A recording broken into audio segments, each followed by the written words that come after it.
Intenso debate político y jurídico ha motivado el hecho de que el fiscal para la atención de delitos electorales, Santiago Nieto Castillo, fue removido de su cargo por la Procuraduría General de la República, esto por haber revelado datos de una investigación en curso que afectan el debido proceso. Bienvenidos, yo soy Ezra Chabot.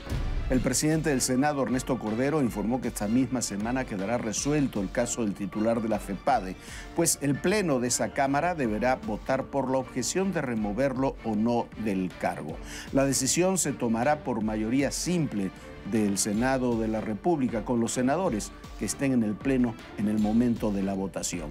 Hola, soy Jorge Fernández Menéndez. La remoción de este fiscal y la desconfianza hacia algunos funcionarios de organismos autónomos tiene su raíz en el hecho de que son designados por cuotas a los partidos políticos. Se reparten entre los partidos los organismos autónomos y sus puestos, lo que desnaturaliza la esencia de su función: ser verdaderamente imparciales. ¿Qué tal? Soy Pablo Iriart y esto es México Confidencial.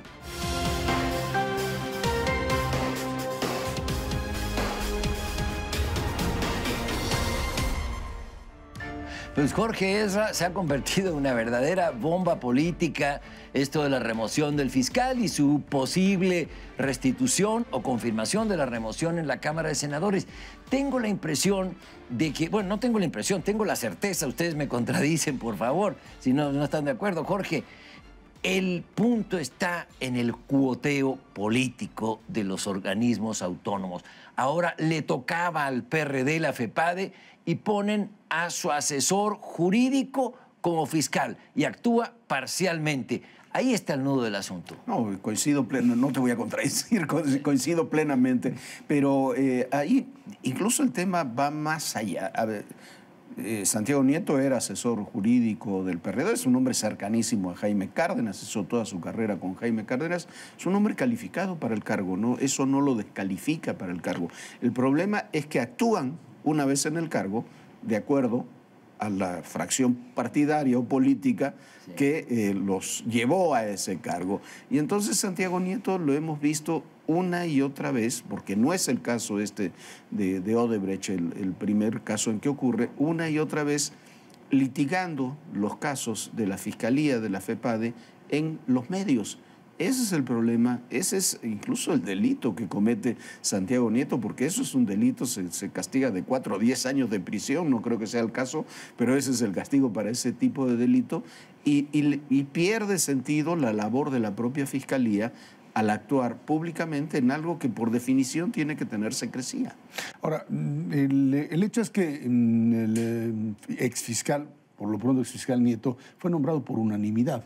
O sea, aquí la culpa no es solamente de que sea nombrado o propuesto por PRD o por sectores, digamos, de ese grupo político, sino que el propio PRI pues lo aceptó como tal, y la verdad es que pues ahora sí tiene que pagar las consecuencias de alguien que estuvo actuando, es cierto, pero son dos cosas diferentes, por militancia política. Pero tuviste finalmente... Por eso tuvo unanimidad, porque son cuotas. No, bueno, pero además porque es un hombre calificado. Exactamente. Su carrera lo califica para ser fiscal. Perfecto, pero tu problema es que después tenías... viole la ley siendo fiscal es otro tema. Tu problema es que en el momento en que tú terminas por aceptar bajo el principio de un profesionalismo determinado a alguien que tiene cierto tipo de militancia política, la terminas pagando. Aquí lo que ahora sucede es, por un lado, que es cierto, es el fiscal, era el fiscal en tiempos electorales, ya ha arrancado el proceso electoral, y esto es lo que lo vuelve grave, que termina siendo destituido no por el procurador, sino por el encargado del despacho, lo que también crea un problema jurídico, pero un hombre que además tuvo la imprudencia, por decirlo así, de ir a litigar a medios y a decir cosas a diestra y siniestra sobre un tema que tiene que ser tratado sub iudice, o sea, que tiene que ser tratado en el marco legal, algo que en cualquier lugar pues es cuestionable. Cuando se dice, es que todo el mundo filtra información para golpear a alguien, sí, pero nadie la asume directamente, como lo hizo él, diciendo, este personaje me está amenazando, etcétera, etcétera. No es una filtración, no es una filtración, es una declaración. Sí, y no es única, pero sí tienes razón. Fue aprobado por la unanimidad de los senadores presentes en la sesión, ¿Por qué? Porque era cuota política. Es como se ha transformado en algunos momentos la medalla Belisario Domínguez. Le toca al PAN, entonces ponen a uno, le toca al PRD. Sí. No, pero de todas maneras desnaturaliza los nombramientos y las asignaciones que hace la Cámara de Senadores. Deben ser por los méritos y estar todos de acuerdo. Yo no sé si tenga grandes méritos jurídicos Santiago Nieto para ser el fiscal de la FEPADE, pero está ahí porque lo propuso el PRD y le tocaba al PRD. Y en el ejercicio de su función le daba información que no debía darle a su periódico favorito, como escribiste ayer, para que ellos tengan la exclusiva. Pero porque su objetivo, su misión es llegar al fondo de la investigación y presentar la denuncia penal en su caso, si lo amerita.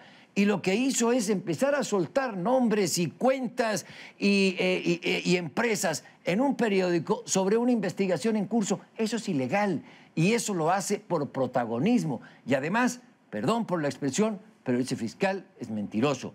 Dijo que el señor, el exdirector de Pemex, Emilio Lozoya, lo había amenazado a través de una carta. La carta la vimos todos en redes sociales y no hay una sola amenaza, ni siquiera una presión. Le está diciendo, dígame si estoy siendo investigado.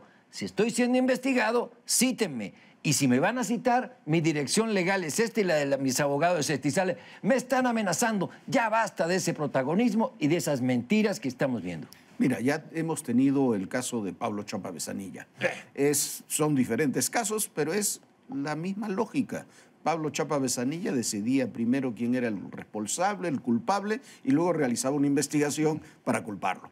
Y todo eso se litigaba paso a paso en los medios. No es un caso tan exagerado el de Santiago Nieto como el de Pablo Chapa Besanilla, pero es la misma lógica. El daño que le hizo Chapa Besanilla al sistema de justicia en nuestro país fue enorme, la credibilidad de la justicia fue enorme, el daño político fue enorme. En el caso de Santiago Nieto, yo insisto, estuve platicando con gente, incluso adversarios políticos de él, que me dicen su nombre muy calificado, lo conocemos, tiene una carrera larga, ha estado en todas las instancias electorales del país.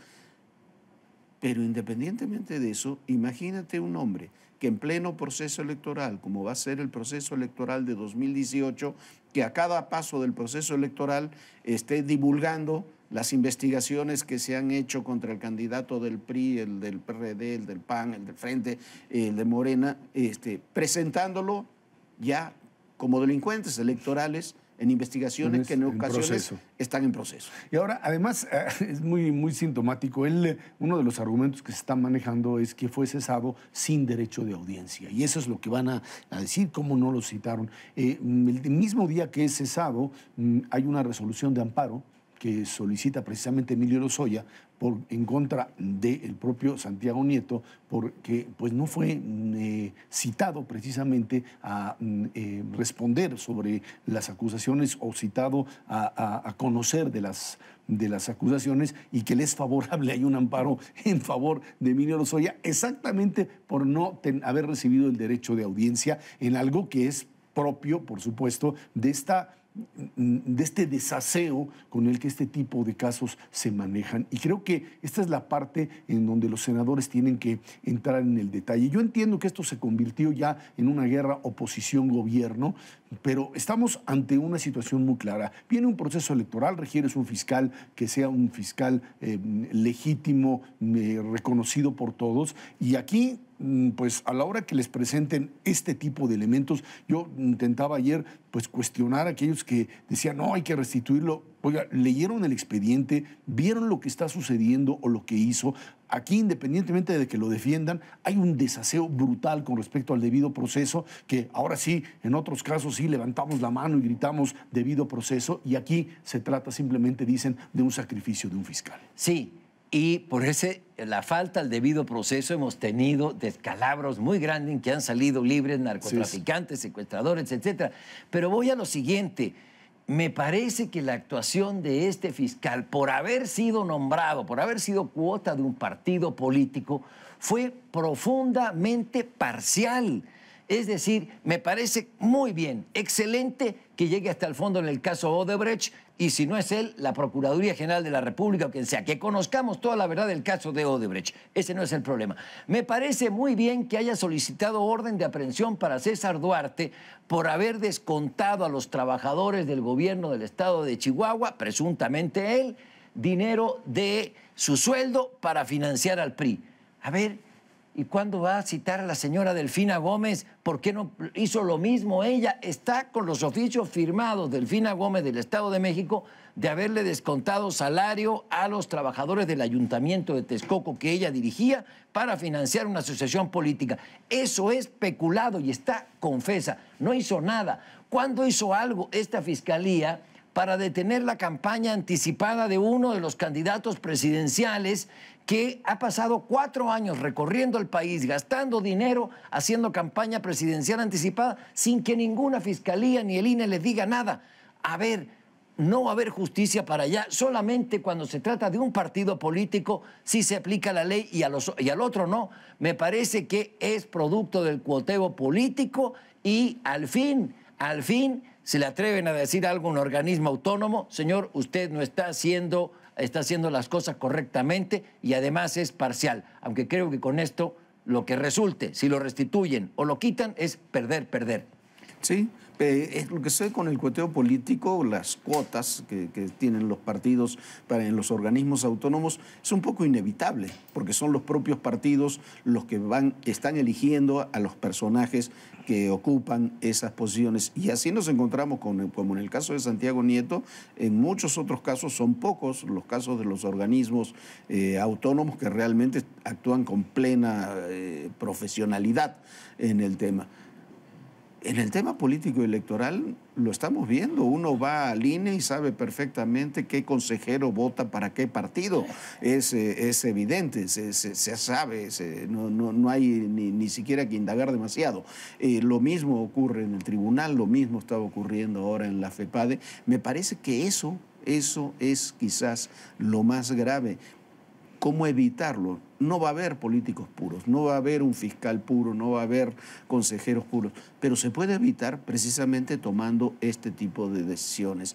Tú eres producto de una cuota política, lo sabemos todos, pero si violas la ley, a ti también te cae. Y no solamente eso, sino que tienes que manejarte en el marco de lo que llamaríamos una institución. Este país, desgraciadamente, ha creado un montón de instituciones autónomas que no tienen un sustento legal interno que les permita contener a aquellos que tienen la dirección de estas instituciones y pueden con ello actuar a diestra y siniestra, beneficiar a unos, perjudicar a otros, sin que nadie los toque. En esta perversión del concepto autonomía que termina por convertirlos en pequeños dictadores, más o menos similar a los gobernadores de los estados, que son intocables, manejan presupuestos y a la hora de que se les juzga, entonces gritan desesperadamente represión. Pero en el caso de los fiscales, en el caso de la Procuraduría, sí hay normas estrictas sobre lo que se puede y lo que no se puede hacer. No es el INE donde los consejeros... Y esto no se podía hacer. Esto no se podía hacer, era un delito. Se nos fue el tiempo. Muchas gracias. Muchas gracias a usted. Fue México Confidencial.